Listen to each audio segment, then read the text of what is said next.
26 दिसंबर 2006 नोएडा के सेक्टर 31 की एक ठंडी सुबह। कोहरे से ढकी गलियां और एक घर के पीछे की दीवार के पास मिट्टी में दबे हुए कुछ प्लास्टिक के थैले।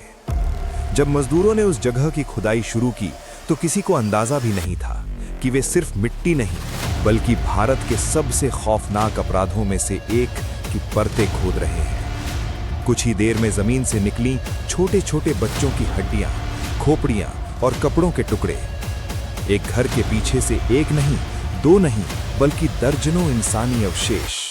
और इसी के साथ शुरू हुआ निठारी कांड, भारत की सबसे भयावह, रहस्यमयी और दर्दनाक अपराध गाथाओं में से एक। नोएडा का निठारी गांव, दिल्ली से सटा हुआ इलाका। एक तरफ चमकते हुए सेक्टर और ऊंची ऊंची कोठियां, दूसरी तरफ झुग्गी झोपड़ियों में रहने वाले मजदूर परिवार। साल 2005 और 2006 के दौरान इस इलाके में एक अजीब सिलसिला शुरू हुआ। बच्चे अचानक गायब होने लगे। कोई 7 साल का था, कोई 10 साल की बच्ची, कोई किशोरी। माता पिता पुलिस थाने जाते, शिकायत दर्ज करवाते, लेकिन जवाब मिलता शायद भाग गए होंगे, किसी रिश्तेदार के यहां चले गए होंगे। गरीब परिवार, रोज कमाने खाने वाले लोग, उनकी आवाज ना तो मीडिया तक पहुंची, ना ही प्रशासन तक। धीरे धीरे 10, 15, 20 से ज्यादा बच्चे गायब हो गए।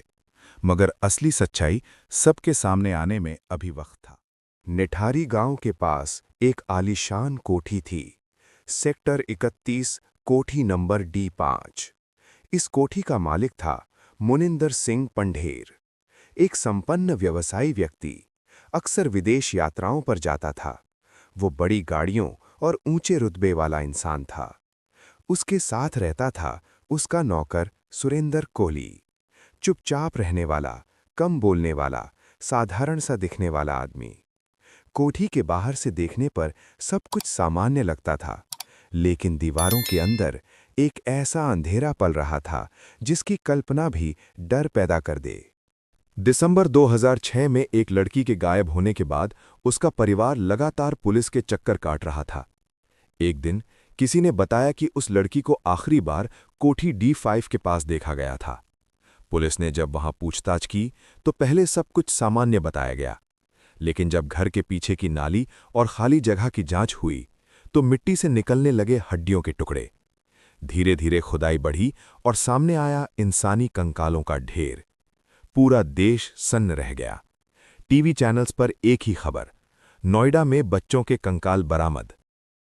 जांच में सामने आया कि कोठी के पीछे की नाली और आसपास के क्षेत्र से कुल 19 से ज्यादा मानव कंकाल और अवशेष मिले, ज्यादातर बच्चों और युवतियों के। पूरे देश में गुस्सा फूट पड़ा। लोग पूछने लगे, इतने बच्चे गायब हुए, किसी ने गंभीरता से जांच क्यों नहीं की? पुलिस की भूमिका पर सवाल उठे। पुलिस ने सुरेंद्र कोहली को हिरासत में लिया। पूछताछ में उसने जो बताया उसने देश को हिला दिया। उसने कबूल किया कि वो बच्चों और युवतियों को बहला फुसलाकर कोठी में लाता था, फिर उनकी हत्या करता था। उसके बयान के अनुसार वो अपराध के बाद शवों को काटता था और कुछ मामलों में नरभक्षण तक की बात सामने आई। ये बातें सुनकर पूरा देश सन्न रह गया।